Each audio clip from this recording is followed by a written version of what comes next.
خوش آمدید ناظرین، آپ دیکھ رہے ہیں رائٹس واچ اور میں ہوں آپ کی میزبان اسرا حق اور میں ہوں احمد سعید۔ ناظرین، پاکستان کے کئی دور دراز کے علاقے ہیں جہاں پر وائلنس بہت زیادہ ابھر کے آ رہا ہے اور بہت ہی خطرناک لیول پہ پہنچ چکا ہے۔ کرم کے ہیڈ کوارٹرز پارا چنار میں ابھی پچھلے ہفتے ہی 49 کنفرم ڈیتھس ہوئی ہیں۔ وہاں پہ 2 ٹرائبس ہیں، سنی اور شیعہ، جو آپس میں ایک الیجڈ لینڈ ڈسپیوٹ کے اوپر انہوں نے ایکسچینج آف فائرنگ کی ہوئی ہے، راکٹس بھی ایکسچینج ہوئے ہیں اور اس میں کافی کیجولٹیز سامنے آئی ہیں۔ سچویشن پارا چنار کا اس لیے خستہ ہے کیونکہ یہ ایک اس پاکستان کا ایک اسٹینڈرڈ سیکیورٹی ایشو نہیں ہے۔ یہاں کے اپنے ہی رہائشی ہیں، اپنے ہی سیٹلڈ ٹرائبس ہیں جو ریلیجن کے بیسس کے اوپر، اپنے سیکٹ کے اوپر ایک بہت ہی خطرناک انہوں نے یہ ٹیررزم کرنا شروع کر دیا ہے ایک دوسرے کے ساتھ۔ ہمارے پچھلے کسی براڈ کاسٹ میں ہم لوگوں نے حمید حسین صاحب کو دعوت دی تھی اور ان سے ہم لوگ نے یہی کویسچنس پوز کیے تھے کہ یہ ایک سیکٹیرین ایشو جو ہے یہ کیوں وہاں پر آ رہا ہے، اور اس میں بھی ہم لوگ کو کئی سیٹسفیکٹری جواب نہیں ملے۔ تو آج کے ہم لوگ نے پروگرام میں دعوت دیا ہے صداقت علی بنگش کو۔ ہی از اے ینگ جرنلسٹ جو پارا چنار میں ہی پیدا ہوئے ہیں، وہاں پہ پلے بڑے ہیں۔ He is well learned and well travelled, وہاں کے وہ ایک پیس ایکٹیوسٹ بھی ہیں اور وہ ان کی کافی ایک ایفرٹ رہی ہے وہاں کی جو لوکل یوتھ کمیونٹی سے وہاں پر پیس کو مینٹین کرنے کے لیے۔ Sadaqat is also part of the casualties in Parachinar, جو پچھلے ہفتے میں ہی یہ راکٹس جو گرے تھے، وہی راکٹ جو ہے وہ صداقت کے گھر پہ بھی گرے ہیں اور اس کی ویڈیو آپ کے ابھی اسکرین پر یہی نظر آ رہی ہے۔ ہمارے نزدیک صداقت کو ہم سمجھتے ہیں کہ وہ بہت اچھے طریقے سے وہاں کے حالات کو سمجھتے ہیں اور بہت کھل کے بھی بولنے کے لیے تیار ہیں۔ تو بہت شکریہ صداقت صاحب، آپ نے ہمیں ٹائم دیا۔ سب سے پہلے تو ہمیں یہ بتائیں کہ اس ٹائم جو کرم ایجنسی، کرم جو ڈسٹرکٹ ہے، اس کے حالات کیسے ہیں، اور یہ جو ابھی وائلنس کی ویو آئی تھی اس میں کتنی کیجولٹیز ہوئی ہیں؟ جی، ریسنٹلی تقریباً 1 ویک سے یہ وائلنس چل رہی تھی، تو 7 ڈیز یہ مسلسل وار ہوتی رہی۔ اس کے دوران تقریباً 50+ کیجوالٹیز ہیں، اور فی الحال سیز فائر نافذ ہو چکا ہے، لائک کہ زیادہ وار کی طرف لوگ کوشش نہیں کر رہے کیونکہ بہت زیادہ نقصان ہوا ہے، تو ابھی حالات فی الحال کنٹرول میں ہیں۔ صحیح۔ اچھا صداقت صاحب، یہ جو سارا معاملہ ہے یہ ابھی بھی گورنمنٹ، وہاں کی جو سیکیورٹی کی بھی ایڈمنسٹریشن ہے، سب یہی بتا رہے ہیں کہ یہ ایک لینڈ ڈسپیوٹ ہے، لیکن اب جیسے احمد نے بھی پہلے رابطے کیے ہیں وہاں سے جو لوگ ہیں مقامی لوگوں سے، انہوں نے یہ کہا ہے کہ at the end of the day وہ بتاتے ہیں کہ جو کیجولٹیز ہیں وہ شیعہ میں اتنی ہیں اور پھر سنی میں اتنی ہیں۔ تو یہ کہاں سے بات جو ہے ایک لینڈ ڈسپیوٹ سے ہو کے پھر یہ ایک سیکٹیرین ایشو بن جاتا ہے؟ جی ایگزیکٹلی، یہ ایکچولی یہ ڈسپیوٹ جو ہے وہ سیکٹیرین ہی ڈسپیوٹ ہے۔ مطلب اس کو لینڈ ڈسپیوٹ، ایک کاز جو ہے وہ لینڈ ہے، but when it comes to war تو پھر اس کے بیچ ہی ہے، سیٹس کے بیچ ہی ہے، اور ظاہری بات ہے سیٹس کے بیچ بیک اپ بھی ہے، کوئی لائک شیعہ کمیونٹی کے اگینسٹ کچھ تنظیمیں بھی اس میں کام کر رہی ہیں، کیونکہ نیئر افغان بارڈر یہ سارا ایریا ایگزسٹ کرتا ہے، تو کچھ لوگ وہاں سے بھی سپورٹ کرتے ہیں۔ ملٹری کا بھی ایک پراپر رول ہے اس میں، کیونکہ وہاں پہ پورا ایک بریگیڈ ابھی بھی پڑا ہوا ہے، وہاں پہ کینٹ میں پورا ایک بریگیڈ ہے پارا چنار میں۔ اٹ مینس کہ کافی تعداد میں وہاں پہ ابھی آرمی موجود ہے جو کہ امن نافذ کرنے کی بھی کوشش کر رہی ہے، جگہ جگہ پہ وہ لوگوں کے ساتھ بات چیت میں بھی انوالو ہے۔ بٹ کاز جو ہے اس کو جو لینڈ ڈسپیوٹ بتایا جاتا ہے، مجھے یہ بات اتنی سیدھی نہیں لگتی ہے۔ لینڈ ڈسپیوٹ بالکل میڈیا پہ اس کو لینڈ ڈسپیوٹ کہا جاتا ہے، لینڈ ڈسپیوٹس ایگزسٹ بھی کرتے ہیں، بلکہ پھر اس چیز کو ہم کیسے کہہ سکتے ہیں کہ یہ سیکٹیرین وار نہیں ہے، جبکہ اس میں جتنی بھی کیجوالٹیز ہیں وہ سیکٹ بیس پہ ہیں۔ تو مین ریزنز جو ہیں اس کو بہانہ بنا کے لینڈس کو پھر سیکٹس کو لڑایا جاتا ہے، کیونکہ یہاں پہ طالبان کی ایگزسٹنس بہت شاید اسٹیٹ کی پالیسی ہوگی، ان کو اس چیز کی ضرورت ہے۔ نہیں تو یہ طالبان کی ایگزسٹنس یہ 2021 کے بعد سے زیادہ آبویس ہوا ہے یا پھر اس سے پہلے بھی؟ یہ پہلے بھی کوشش کرتے ہیں، 2007 میں بھی وہاں پہ کلیئر کٹ بات تو یہ ہے کہ وہاں پہ بیسس چاہیے تھے، وہاں پہ طالبان کی ایگزسٹنس کی ضرورت تھی پاکستان اسٹیٹ کو، جبکہ لوگوں نے ریزسٹ کیا، اسپیشلی شیعہ کمیونٹی نے اس چیز کو بہت ریزسٹ کیا کہ میرے علاقے میں طالبان نہیں آئیں گے، اور میں کسی بھی ایسے ایلیمنٹ کو اجازت نہیں دوں گا جب کو کل کو میری عزت کو اور میری عزت کو خطرہ ہوگا اس سے۔ اور اگر لوگ لینڈ ڈسپیوٹ کی بات کرتے ہیں تو لینڈ ڈسپیوٹ ایگزسٹ تو باقی کرتی ہے، لیکن اس کو سالو کرنا کس کی ذمہ داری ہے؟ کیا یہ اسٹیٹ کی ذمہ داری نہیں ہے کہ لینڈ ڈسپیوٹس کو سالو کیا جائے؟ لیکن اب آپ کہہ رہے ہیں کہ ذمہ داری اسٹیٹ کی ہے، تو 2023 میں ریاست نے اور حکومت نے ایک لینڈ کمیشن بنایا، لینڈ کمیشن گیا پارا چنار، اس کی ملاقاتیں ہوئی، جو اس وقت کے ڈپٹی کمشنر تھے انہوں نے اس بات کو اکنالج کیا کہ بہت حد تک جو فریقین ہیں وہ لینڈ کمیشن میں متفق ہے، انہوں نے کہا کہ جو بھی لینڈ کمیشن کا فیصلہ ہوگا وہ مانا جائے گا. تو پھر سڈنلی کیا ہوا کہ وہ لینڈ کمیشن کی جو پیش رفت تھی وہ کہاں گئی، اور پھر یہ نیا وائلنس آ گیا، وہ کیا وہ ہوا کیا بیسکلی؟ اور 2011 میں 2011 میں مریم معاہدہ ہوا تھا، اس کے اکارڈنگ کچھ شرائط رکھے گئے تھے، کچھ چیزوں پہ پابندی لگائی گئی تھی، اور لینڈ کے بارے میں بھی کچھ واضح نکات تھے جن پہ عمل نہیں کیا گیا. اٹ مینس کہ ایک تو میجر جو ایلیمنٹ ہے نا، وہ وہاں کے علاقے کے مشران جو بڑے ہیں وہ بھی اس میں انوالو ہیں. باقاعدہ طور پر جب وار ہوتی ہے تو مسجدوں سے اعلان ہوتے ہیں کہ فلاں سیکٹ کے خلاف جہاد کرنا واجب ہے. اٹ مینس کہ وہاں پہ میں آپ کو سوشل میڈیا پہ اتنے بہت سارے ویڈیوز پڑھے ہیں جو کہ وہاں پہ بشیرہ کے جو لیڈر ہیں وہ اس چیز کو کلیئر کٹ جو ہے اناؤنس کر رہے ہیں کہ جہاد ہم پہ واجب ہو گئی ہے. اسی طرح دونوں طرف سے ایسے مشران موجود ہیں جو اس چیز کو پروموٹ کر رہے ہیں، جو کہ یوتھ کو اس چیز میں انوالو کر رہے ہیں کہ لڑائی ہو وہاں پہ. اٹ مینس کہ کچھ خاص جو لوگ ہیں یا پیچھے جو بھی بیک اپ مل رہی ہے، اسپیسیفک لوگ ہیں ان کو جو کہ لیڈرز ہیں وہ یوز ہو رہے ہیں، وہاں پہ ایکسپلائٹ ہو رہے ہیں، اور وہ فردر جو ہے کمیونٹی کو ایکسپلائٹ کر رہی ہیں. تو میرے خیال سے یہ اتنی سیدھی اور سادہ کوئی بات نہیں ہے کہ اس کو کہیں کہ یہ سمپلی لینڈ ڈسپیوٹ ہے. تو کچھ تو ایلیمنٹس موجود ہیں اس کے اندر. اچھا صداقت علی صاحب، آپ نے بھی جب اس تنازع کی بات کرتے ہیں تو آپ اس کے لیے وار کا لفظ یوز کرتے ہیں، جنگ کا. اور میں نے جب اور بھی وہاں پہ کرم میں لوگوں سے بات کی جو ہے رپورٹنگ کے لیے، انہوں نے بھی شعوری یا لاشعوری طور پہ اس کے لیے جنگ کا لفظ استعمال کیا. تو آپ اس کے لیے جنگ کیوں کہتے ہیں؟ مطلب جنگ تو ایک بہت بھیانک چیز ہوتی ہے، بہت بڑے پیمانے پہ ہوتی ہے. تو کیا کوئی آپ مطلب اس کے پیچھے کیا وجہ ہے کہ آپ اس کے لیے ورڈ جو ہے وہ؟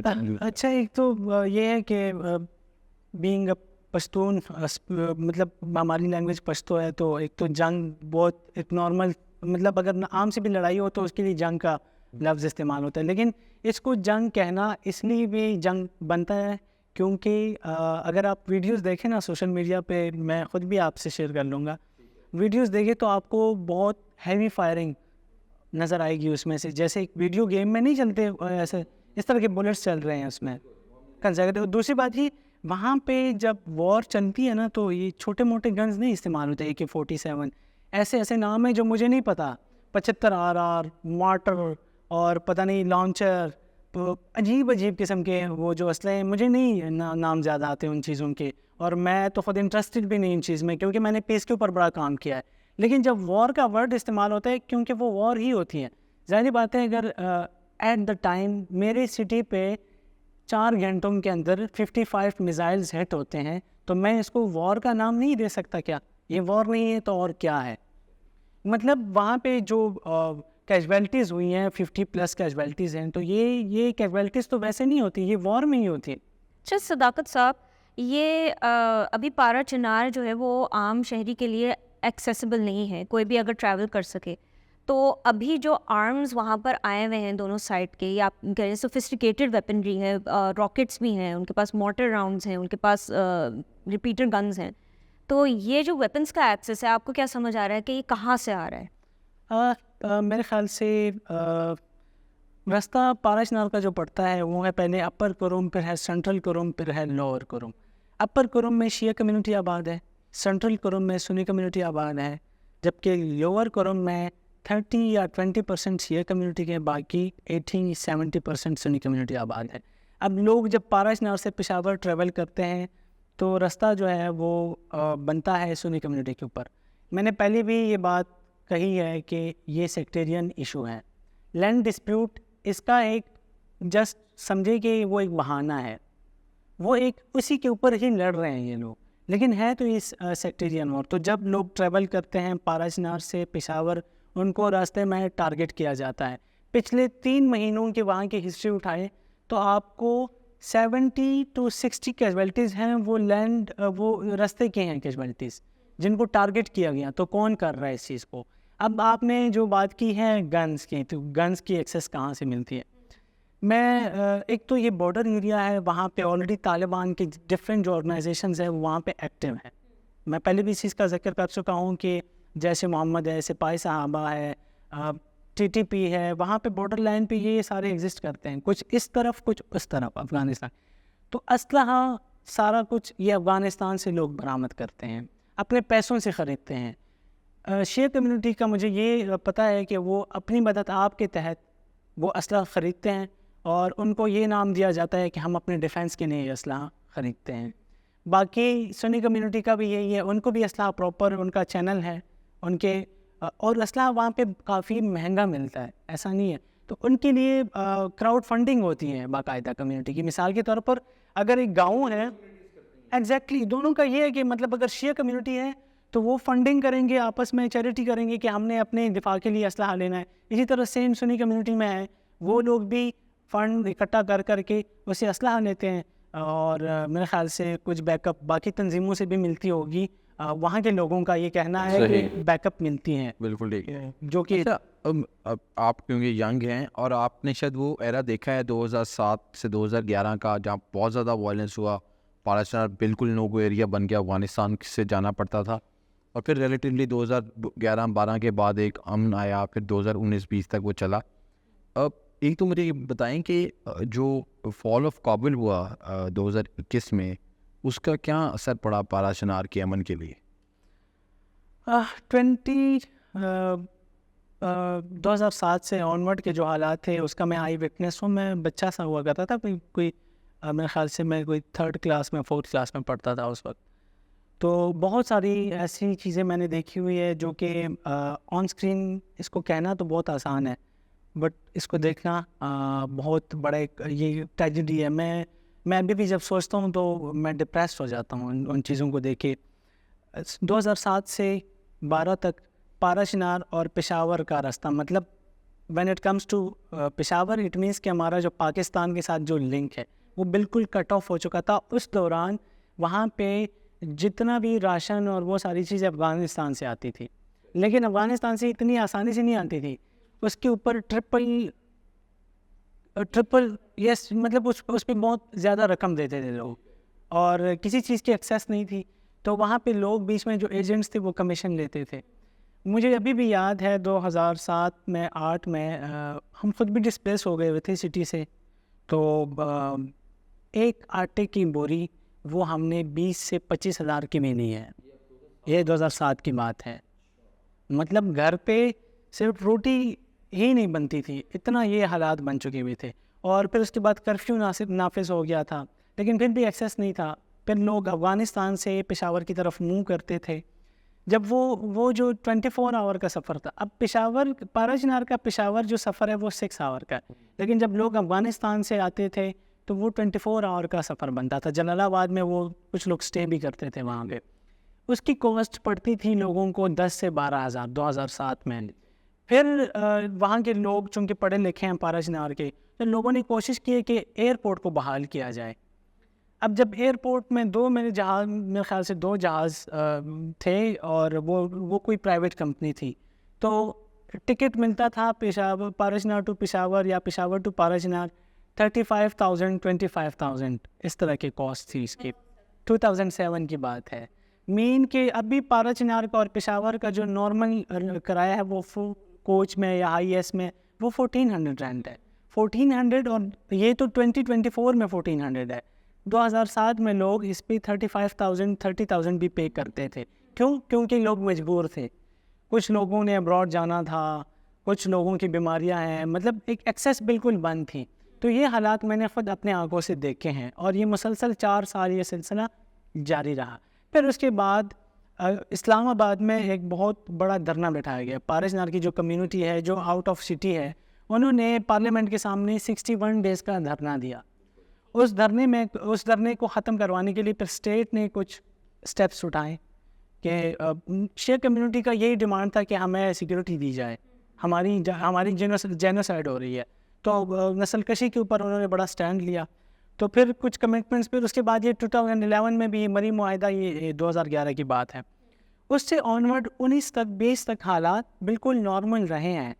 اس دوران یوتھ نے بڑا رول پلے کیا. میں خود بڑا سنی کمیونٹی کے علاقے ہیں وہاں پہ شوٹس کرتا رہا ہوں, وہاں پہ پکچرز بناتا رہا ہوں. ہم گھومنے جاتے تھے, پھرنے جاتے تھے, لوگوں کے ساتھ چائے پانی ہم کرتے تھے. مطلب ایک انٹرفیتھ ہارمنی والا ماحول بن گیا تھا. بٹ کچھ مشران ہیں, میں نام نہیں لوں گا ان کے, جو کہ سنی کمیونٹی کی لیڈ کرتے ہیں, ان کے میرے خیال سے کچھ مشران ہیں ان کا گھر اسی چیز سے چلتا ہے, جو کہ اس چیز میں پراپر انوالو ہے. وہ اپنی کمیونٹی کو پمپ کرتے ہیں, وہ اپنی کمیونٹی موٹیویٹ کرتے ہیں. دونوں سائڈ کے آپ دونوں سائڈ کے مشران کو, دونوں سائڈ کے مشران کو میں کہتا ہوں, جن کے گھر جو اسی چیز سے چلتے ہیں. لیکن 2011 سے لے کے 2020 تک کیوں انتظار کیا پھر؟ ہاں, یہ بہت بڑی اپنے اچھی مطلب پوائنٹ اٹھایا آپ نے. اس دوران 11 سے 19 تک یوتھ بڑا انوالو رہا ہے, یوتھ بہت انوالو رہا ہے.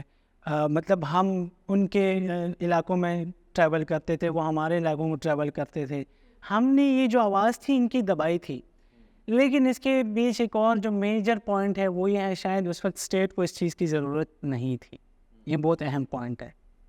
اس دوران 11 سے 19 یا 20 تک یا 21 تک جو حالات پرامن رہے, اس دوران شاید اسٹیٹ کو اس چیز کی ضرورت نہیں تھی. لیکن یہ بھی پرامن اس طرح نہیں رہے. 2016 سے لے کے 2020 تک پارا چنار میں بہت سارے بلاسٹ کروائے گئے. 16 to 29 اس طرح کی کوئی فگر ہے بلاسٹ کی, جن میں تقریباً 100+, ہر جو بھی بلاسٹ ہوئے اس میں سے ہر ایک بلاسٹ میں میرے خیال سے 100+ کیجویلٹیز ہیں. ورنہ ہسٹری اٹھا کے دیکھ لیں. ٹھیک ہے, میں کوئی بھی بات بائسڈ ہو کے نہیں کہہ رہا, میں کوئی بھی بات اپنی سیٹ یا کسی دوسرے سیٹ کو ٹارگٹ کرنے کے لیے نہیں کہہ رہا. میں فیکٹس اینڈ فگرس پہ بلیو رکھتا ہوں, جو کہ میں جس چیز کا میں آئی وٹنس ہوں, جو یہ چیزیں میں نے خود دیکھی ہوئی ہیں. تو اس دوران تو ایسے حالات پرامن نہیں رہے. پھر اس کے بعد یہ جو پورا ایک بریگیڈ پارا چنار میں قائم ہے, یہ لوگوں نے وہاں پہ پارا چنار میں 2 ہفتے کا دھرنا دیا ہوا تھا. اس دھرنے میں پھر چیف آف آرمی اسٹاف نے بھی وہاں پہ وزٹ کیا, عمران خان نے بھی وزٹ کیا.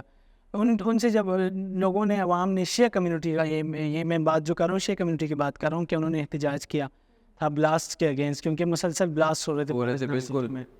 تو اس پہ جب باجوہ صاحب آئے, ان سے یہی لوگوں کا ڈیمانڈ تھا کہ ہم تب تک نہیں اٹھیں گے, جنازے نہیں اٹھائیں گے جب تک ہمیں سیکورٹی نہیں دیتے آپ.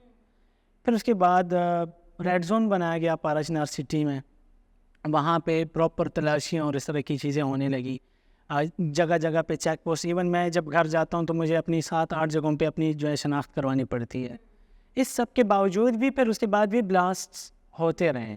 بٹ دا تھنگ از کہ وہ جو ایرا تھا, ایک تو یہ تھا کہ یوتھ کے اندر ریزسٹنس بہت آ گئی تھی, تنگ آ چکے تھے لوگ. اور اسی ایرا میں 2011 سے آنورڈ 19 تک پارا چنار کے زیادہ تر کمیونٹی کی جو لوگ ہیں, یوتھ ہے, انہوں نے ابراڈ ٹریول کیا.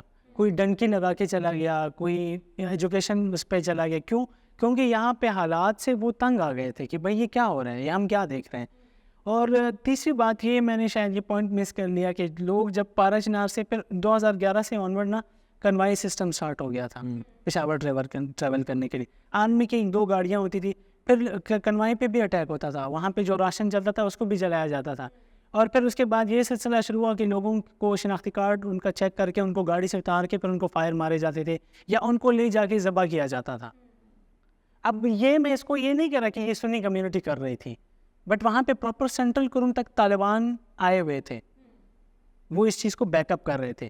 بٹ سنی کمیونٹی نے کبھی اس چیز کو ریزسٹ نہیں کیا, کیونکہ یہ ان کے علاقوں میں ہو رہا تھا.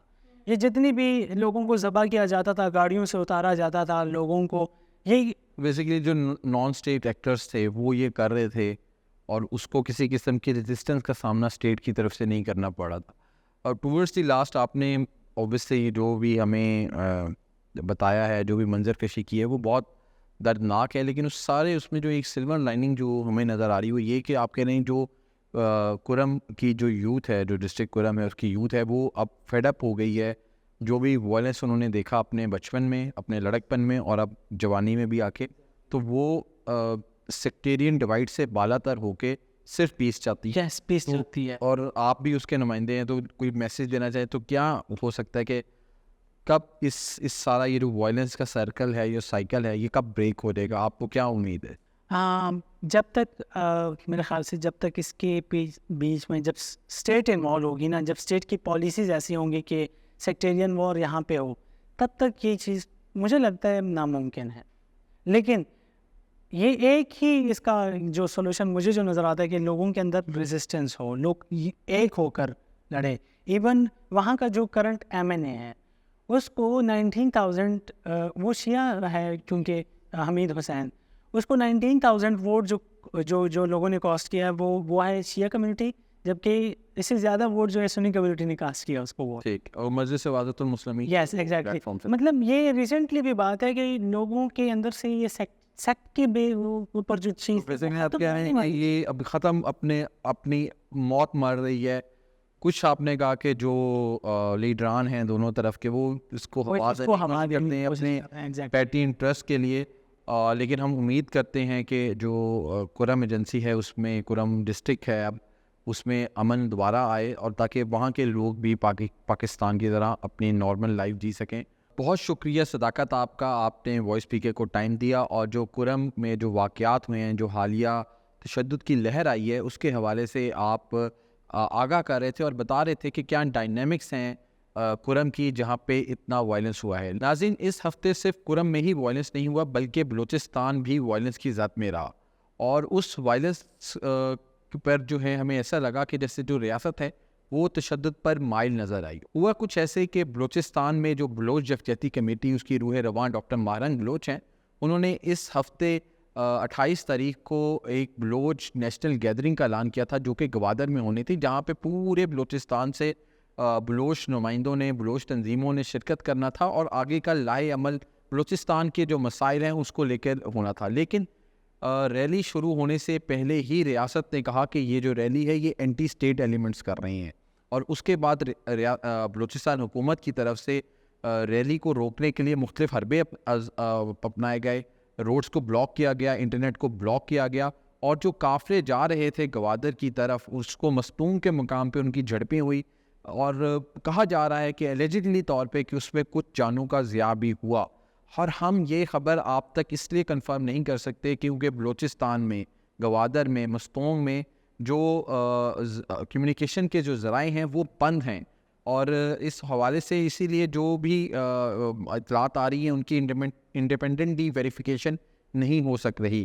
جبکہ دوسری طرف حالات اس حد تک آگے بڑھے کہ ISPR نے بھی ایک اسٹیٹمنٹ جاری کی جس میں انہوں نے نام لے کے کہا کہ یہ جو بلوچ نیشنل گیدرنگ ہو رہی ہے اس کے شرکا سے تصادم میں ایک فوجی اہلکار شہید ہوا اور 4 کے قریب جو فوجی اہلکار ہیں وہ پتھراؤ کی وجہ سے زخمی ہوئے. اس تمام ایشو پہ آج ہم بات کریں گے رائٹس واچ میں، اور ہم نے حکومت بلوچستان کی کئی نمائندوں سے رابطہ کیا تاکہ وہ آئیں اور آ کے جو بھی حکومت کا موقف ہے، جو وائلنس وہاں پہ ہوا ہے، کیونکہ دونوں سائڈز کی اپنی ایک سٹوری ہے، وہ بلوچستان حکومت کا موقف دیں. لیکن ہمارے بارہا رابطہ کرنے کے باوجود بلوچستان حکومت کا کوئی نمائندہ یا ترجمان اس پروگرام میں آنے کے لیے تیار نہیں ہوا. تاہم ہم نے دعوت دی ہے منیر احمد کاکڑ صاحب کو، جو کہ ایک سینئر وکیل ہیں، بلوچستان سے ان کا تعلق ہے، سپریم کورٹ کے وکیل ہیں، اور جو 2024 میں سپریم کورٹ بار کا الیکشن ہونا ہے اس کے لیے صدر کے کینڈیڈیٹ بھی ہیں. تو بہت شکریہ منیر احمد کاکڑ صاحب آپ کا رائٹس واچ کو ٹائم دینے کے لیے. کاکڑ صاحب، میرا آپ سے جو پہلا سوال یہ کہ یہ جو بلوچ نیشنل گیدرنگ ہو رہی تھی گوادر میں، اس کو جس طرح بائی فورس روکا گیا ہے، آپ کے خیال میں اس کا ریاست کو فائدہ ہوا ہے یا نقصان زیادہ ہو گیا ہے؟ بات میں یہ ہے، فائدہ تو میرے خیال میں مشکل ہے کہ فائدہ اس کو ہوا ہے. ہمیں خود سمجھ میں نہیں آ رہا کہ یہاں پر لوگوں کو آپ بائی فورس رو کر کے، میرے خیال میں یہاں پر اگر وہ دیکھ لیتے کامن مین بھی کہتا ہے کہ یار اگر وہ ایک پروسیشن یا جلسہ کرنا چاہ رہا تھا، پھر بھی فورس کرنے کے باوجود بھی گوادر میں وہ گیدرنگ کر چکے ہیں. ہو سکتا ہے نمبرز کم ہوں گے لیکن وہ اپنا گیدرنگ وہاں پر جو ہے ایکسپریس وے پہ یا اس پہ اپنا آج بھی جاری ہے. تو فورس استعمال کرنے سے تو گورنمنٹ کو کوئی بہتر پوزیشن جو ہے نہیں ہوئی، آکورڈ پوزیشن ان کو ملی ہے. لوگ اس کو کرٹیسائز بھی کر رہے ہیں، اور مزید اس سے جو گورنمنٹ کی ساکھ ہے وہ بھی خراب بھی ہے، اور انسٹیٹیوشنز کی بھی ساکھ خراب ہے، اور لوگوں کے دلوں میں اور لوگوں کے مائنڈ میں نفرت کا جو ہے وہ